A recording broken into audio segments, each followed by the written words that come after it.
Ladies and gentlemen, thank you for having me.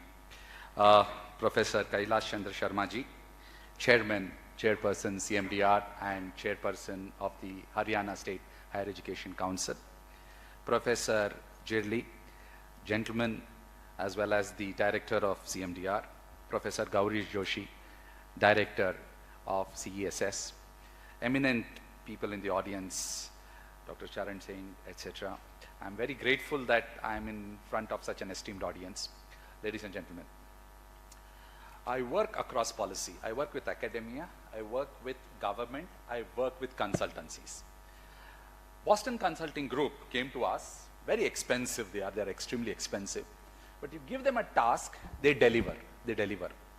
So I was looking at them, give us policy inputs, strategic inputs, and how things can get done. They were not only telling you what can be done, how it can be done. That becomes very critical for an administrator like me. So I saw their quality and I said, "Theek hai, good. But who at your senior most level will give us a lot more rounded perspective?" They said, "Sir, we will share with you a book. We'll share with you a book. Kindly read that book and tell what are your thoughts." That book is called Shocks, Crisis and Other Things. It is written by two of the senior most officials. The whole context of the books is like this. First, understand the story, then get into details. If you only understand the story, you don't understand details. If you get into details, you don't understand the story. Good example is the Indian cricket team. You may be focused on Virat Kohli, which is details. But if you do not know how the Indian cricket team in times of crisis, in times of pressure, in good times it performs, you will not know which is the best team to put in. This becomes a very, very critical input for policy for us. I break my interaction with you in three parts. The evolution of India's economy and Karnataka's economy with it, which is the story. The second, how backwardness and regional imbalance is a sort of detail in it. You have a story, you have a detail. The third part to this will be, as an administrator, I have only two things I can focus on: the quality of expenditure and the quantum of expenditure. Quantum of expenditure is again two things: absolute quantum, percentage of a bigger denominator. I'll give you a concrete example and tell you. Last 30, 40 years, there has been a structural change in the Indian economy from agriculture to somewhat in industry, from industries directly to the services sector. Karnataka today has 68% of services, 20-22% manufacturing, less than 10% agriculture, which hovers between 9 and 10%. Second part to this, when you look at it, 2022-23 numbers tell us, Telangana PCI, per capita income, is highest. If you leave Goa and Sikkim, they are smaller states. If you look at it now, our suspicion is per capita income in Karnataka will be the highest in the country. It's not a matter of pride. I'm coming to the details in this. I gave you a story now. I gave you a big story. I'm getting into details now. One Nanda Nilekani can make all our wealth go up. IT and IT enabled services contribute to our economy. But since they are zero rated, we do not get all the benefit of it. Today, one good parameter to say actually whether we are doing well or not is consumption. In the country, we are 10th in place. Matter of concern. I am also the high-powered committee of Professor M. Govindrao. All of you must have read the Nanjundappa report. After 20 years, we are bringing the new report called the Professor M. Govindrao report. I am the member secretary of that. So we do a lot of deep dive into numbers to actually see backwardness and regional imbalance.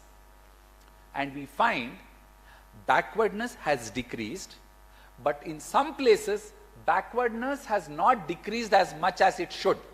This is the story even in the country. In the country, there are certain states which have gone ahead faster. There are states where backwardness has decreased but not much. Southern states have reduced their backwardness, but even within the southern states, there is a regional imbalance. So the question comes, what do we tackle? Do we tackle regional imbalance or do we tackle backwardness? My take on that is, we tackle backwardness. Why? you will never be able to do regional imbalance 100%. It's a matter of natural resources, capital resources, human resources. No district, no state can have everything which some other state has. So there will always be some amount of regional imbalances. So for an administrator like me, question comes. I'm taking the core example of Karnataka. For every 100 rupees that I put into Bangalore, I get 110 rupees. This is called the incremental capital output ratio, the cost benefit ratio, the cost effective ratio.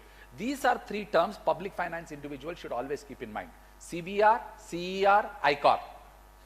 This 110 rupees which I get, 5 rupees I reinvest back into Bangalore, the other 5 rupees I take and I invest it in Bijapur or Dharwad. The question comes, sir, yen tappu madideve sir Dharwadalli, why can't you put 100 rupees to us in Dharwad? I can definitely put 100 rupees here. But you will also have to appreciate my return on 100 rupees is 80 rupees or 70 rupees in Dharwad and Vijaypura. Why? The place where you are putting that 100 rupees may be in irrigation where your returns are not there. There if you put it in a peripheral ring road, etc., it works. So this becomes a continuous challenge for administrators like me. At one end you have a backward area, there is a regional imbalance. At the other end, my growth engine is Bangalore, Mysore, Hubli, Dharwad, etc. Have you heard of something called the Urban Primacy Index? Any of you? Urban Primacy? Okay, urban primacy is the biggest city's population to the next biggest city in the state. In Karnataka, if you take it's 1.4 crores Bangalore to about 12 lakhs or 14 lakhs Mysore or Hubli, Dharwad. No other state has this variation. You have about 2 crores in Mumbai, you have Nagpur at 60-70 lakhs. You do not have 10 times the difference. So for policymakers, they need to look at states, they need to look at particular state to understand backwardness and regional imbalance, the story and the details. Only when you do this, you will come to the third thing. What is the third thing? I have a vision of improving India's economy.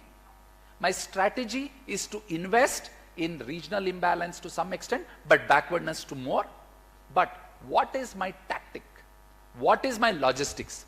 The American army has a very, very important dialogue. This is what they believe in. Strategy is for amateurs. Strategy is for amateurs. Professionals do logistics. We do logistics. If I need to recruit 10,000 teachers, you can say, oh, we are backward educationally, we are backward health, blah, blah, blah. But if I do not put my 4 infrastructure, either a classroom or a teacher training, or the methodology of appointing them, counseling them, etc. If I do not put the logistics, we will talk big things, we will never do things. If somebody asks me, what is the greatest contribution in 21 years of service I have done? I say only one thing. I worked across 5 districts as DC, I've done elections, blah, blah, blah, blah. I have recruited the highest recruitment of teachers at 13,000 teachers in 9 months flat. 6,000 other recruitment in municipal administration, compassionate, blah, blah, blah. About 19-20,000 people. The point is, if you recruit good quality people, train them well, your service delivery improves. Today, whenever I go to Mysore, I went to Mysore Chamundi Betta, the health inspector comes and tells me, sir, you appointed me, sir. In the Swachh Sarvekshan, we are doing this. This is how I went to Indore, learnt and came. So if you do not put your systems in place, people talk of 3Fs, 73rd, 74th Amendment, which is funds, functions, functionaries. I have a different take on this. First, what is the goal you want to achieve? Look at your administrative structure, whether you have people in the administrative structure and you are competent enough in the processes and procedures. If you know how to do this, you achieve things. This is details. Your vision is education. Your strategy is recruitment. But how you recruit, what you do, what are your C&R rules, what is the method, is your tactical approach. This becomes important. The next thing, as a secretary planning, I always ask these questions. People say, sir, what do you think of the welfare schemes? Some of you may call it freebies. I use the word welfare schemes, guarantee schemes politically they are called. I say, any scheme in government or anything should be sustainable. We have about 17 sustainable development parameter goals. Sustainability is again 4 things. First, is it operationally sustainable? Can you implement it in a sustainable manner? Is it financially sustainable? Do you have finances to take care of it? Third, When you do that, it will affect the economy positively, externality or a negative externality. Is it economically sustainable? And last most important, is it environmentally sustainable? Any decision making you make in government, these are your 4 touchstones. Any decision you take based on these 4 touchstones, you achieve better. That is where, when I listen to academics speaking, when I listen to Professor Govind Rao, I have read Professor Charan Singh's books, etc., the debt sustainability, it becomes very, very critical, because Professor Charan Singh rightly writes that if your debt is unsustainable, then you are not revenue surplus, you are revenue deficit. Then you are into a vicious cycle of a debt trap. That's how it goes. So as an administrator, I listen to experts like you, youngsters who come and ask me questions. And then when we are doing policy, we advise, sir, maybe we need to do it like this. Sir, we will do it, but can we do it in this manner? Ultimately, it is a political decision. But as policy makers who will facilitate decision makers to take decisions, this is where we come in.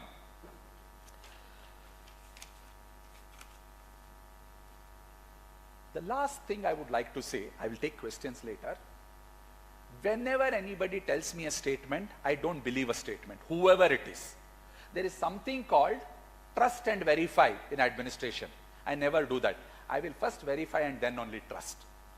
Keep this in mind. If anybody gives you a statement, find out how correct the statement is. You will need to refer, because sometimes the statement depends on the context. Ashwathama vade. It is the context. So as good public finance, developmental economists, etc., don't go by any expert, including me. Independently assess it, independently question it. And then if you are satisfied, get into more details as to why it happens like that. Okay? These are very few things, small things which I have shared with you. I am again grateful to all the esteemed members, CMDR, CSS, Professor Kailash Chandra Sharma ji particularly, for inviting me over. Namaskara, thank you.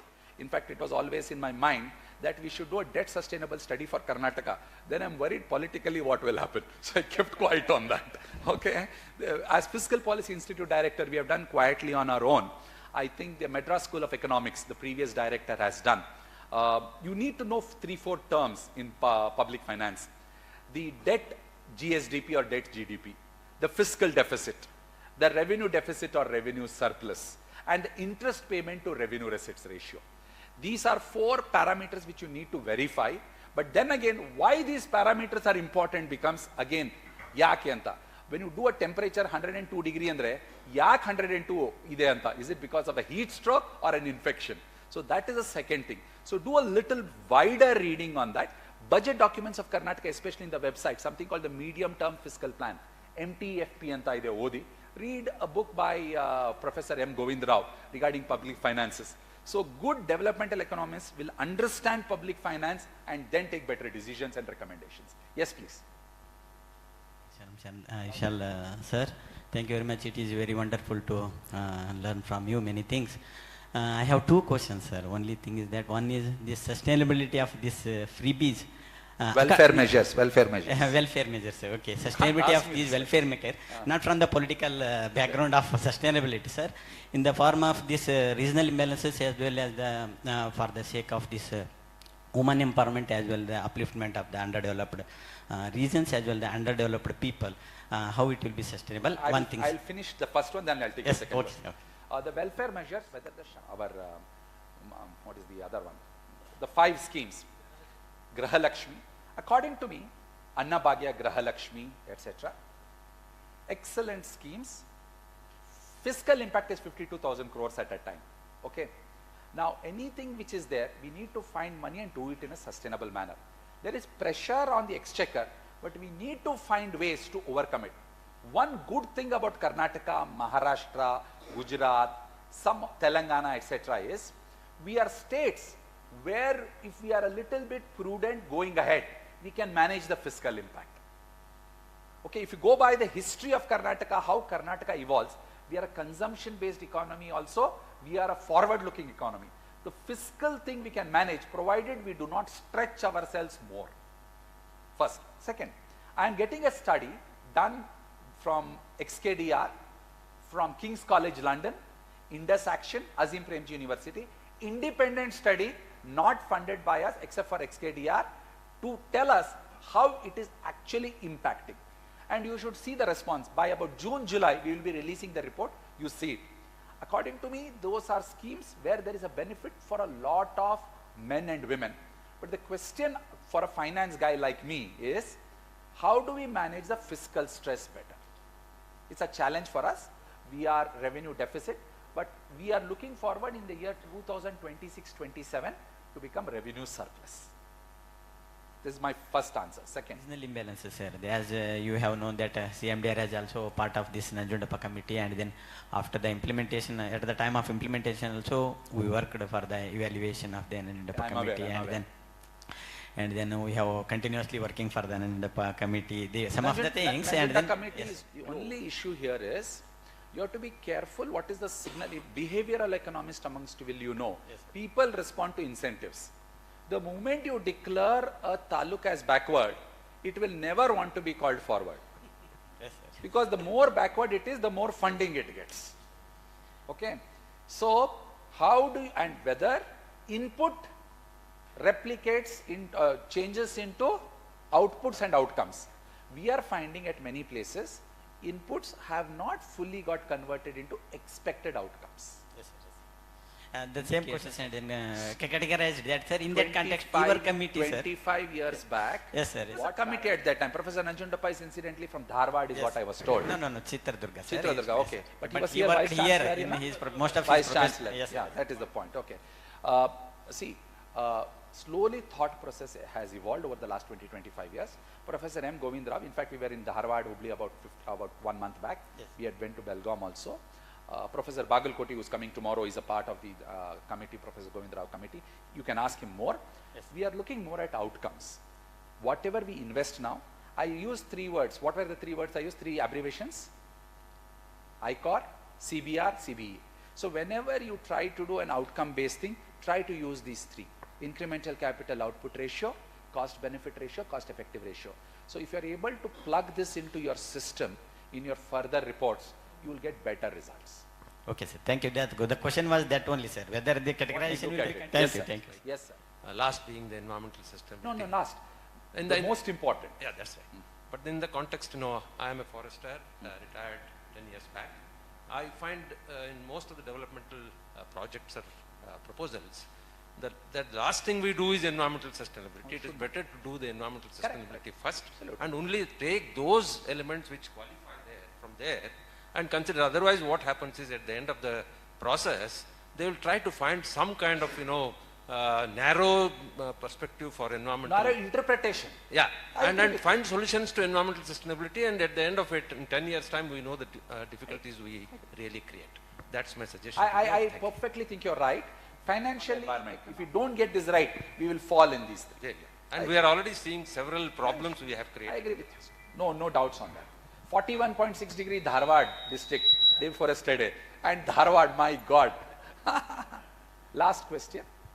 Sir, ನೀವು ಅವಾಗ ಹೇಳಿದ್ದು ಈ ಥರ ನಾವು 100 rupees ಬೆಂಗಳೂರಲ್ಲಿ ಹಾಕಿದ್ರೆ 110 rupees ನಮಗೆ benefit ಸಿಗುತ್ತೆ. ಅದೇ 100 ರೂಪೀಸ್ ನಾವು ಈ ಥರ ರಿಮೋಟೆಡ್ ಏರಿಯಾ ಧಾರವಾಡ ಅಥವಾ ಬಿಜಾಪುರಲ್ಲಿ ಹಾಕಿದ್ರೆ 80 ರೂಪೀಸ್ ಬರುತ್ತೆ. ಈ ಡೆವಲಪ್ಮೆಂಟ್ ಅನ್ನುವಂಥದ್ದು ನಾವು ಯಾವ ರೀತಿಯಲ್ಲಿ ನೋಡ್ತೀವಿ? Perfectly correct. ನಾವು ಏನ್ ಮಾಡ್ತಾ ಇದ್ದೇವೆ, 12 ವರ್ಷ ಹಿಂದೆ 2011-12ರಲ್ಲಿ the average per capita income in Karnataka, 10 districts was above the norm. Today, only 3 districts are above the norm. Okay? Bangalore urban, Udupi, Mangalore. Chikmagalur depending on coffee prices. Okay? Gulbarga is at 1.7, 1.8 lakhs. Bangalore is at about 7 lakhs. See, this is what is happening. The per capita income is there, but if you look at it, see, these are details I gave you. Again, you have to see the story. Has Gulbarga improved? And what has been the improvement? And by what investment in Gulbarga will you increase its per capita income and other things? Idu nodbekaagtade namage. See, this is where exactly, do not look at only one detail. Look at the story and do it. Secondly, ನೀವು ಹೇಳ್ಬೋದು ಇಲ್ಲ sir backward region ಇದೆ ಅಲ್ಲಿ ಹಾಕೋಣ ಅಂತ. You can do that. But if you do not invest in Bangalore sufficiently, you will tomorrow lose money to invest in Dharwad also. ಅರ್ಥ ಮಾಡ್ಕೋಬೇಕಿದು. If you do not take care of your stronger person, you will be beaten up by the other people. So you have to understand this is our this thing. ನಾವು quality of expenditure ಅಂತ ಹೇಳ್ತೇನೆ. ಉದಾಹರಣೆಗೆ I am commissioner public instruction. All of us say sir school ಮಾಡಬೇಕು, teachers ಮಾಡಬೇಕು. I am giving you statistics. These are statistics. 48,000 schools, 44,000 are primary schools, 4,500 are secondary schools. Approved number of posts is 2,20,000. Working teachers are 1,10,000. 40,000 teachers are guest teachers for me, about 1,50,000. To run my schools well, I require about 10,000 to 15,000 schools only. From pre-KG to 12th, if I am able to do my Karnataka public schools, PM Shri schools, if I are able to do end to end, I will give better quality. I will give education, I will give food, I will give sports, I will give other things. Today, 500 schools have 0 students because the population has crashed. There are 3,000 schools with less than 10 students and 13,000 schools with less than 30 students. We are not effectively utilizing our resources. Within half a kilometer, there are schools which can be made more rational and teachers given, your food given better. This is where your quality of expenditure comes. Now, we yochideve, sir, 6% ನೀವು education ಒಳಗೆ ಕೊಡಿ, ಸಾರಿ 6% health ಒಳಗೆ ಕೊಡಿ ಅಂತ. 6% ಕೊಡ್ಲಿಕ್ಕೆ ಬರೋದಿಲ್ಲ ನಮಗೆ. Someone has told, WHO, we can't give, we may give 3 to 4%, but how do you get the best out of it? How, that is our challenge. So never ever just go by absolute numbers. Look at the qualitative thing also. By giving this more, am I able to do better? This is my way of looking at it, okay? Thank you, sir. Thank you. And you, as like you said, you people are the policy makers and you make so many schemes, welfare schemes and all. What if the political party does not allow you to implement? How do you handle such situations, which will really improve the economy of the country? You know it better, but the political parties don't allow you to do so. So what would be your reaction for this? You want me to lose my job? I handle about 40-50 files a day, previously 100 files. 95% to 98% of files, nobody interferes. In the rest of the 2%, 1% of it is 50-50. What the political person says is also right, what I say is also right. In the 1% where he and I have that, we have ways to handle it. We have ways to handle it. First. Second, please do not be under the assumption that a political guy is as portrayed in the TV, etc. He knows many times ground reality is much better than an officer. It is our capability, our skill set to convince him, to educate him and say, sir, why don't you look at this? Have you become intelligent in one day? No, it has taken 10 years. So when a political person comes, I have worked with stalwarts across political parties, okay? When you sit with them, they will educate you more on things. As officers, we have our skill set. But believe me, there are exceptions to the rule. But majority of politicians are quite reasonable many times. It is how you approach them and convince them and talk to them. This is important. Thank you. So, last question, sir, and it has given the report. Do we lack that kind of an institution or expert group that we need to approach them to give a sustainable, Okay. to fund the welfare projects? Not welfare. See, when I listen explaining to me, it's 100%. I did not know this. I'm a practitioner, I did not know this. He says in your insurance, it is 20%. He was explaining to me. For me, anybody who knows things comes and tells me knowledge is useful. I will utilize Professor Jirli strategically. I will utilize BCG strategically. If my intention with BCG group was simple, we paid them about 9 crores. My return on that was, I will take 300 crores out of them. So we are doing something called the INVIT. INVIT is the Investment Infrastructure Trust. If you do that, KPTCL will save 100 crores a year for at least 20 years. Similarly, I'm able to rationalize some of my health centers. Similarly, we started something called the PM salary package, etc. The financial inclusion. So it is up to you to get the best out of them, because sometimes in your day-to-day fight, you may not have the time to sit and do the ideation and do this. So get the best out of everybody and do. Do not say he is bad, he is good. Try to get the best out of everybody and make it work. For that matter.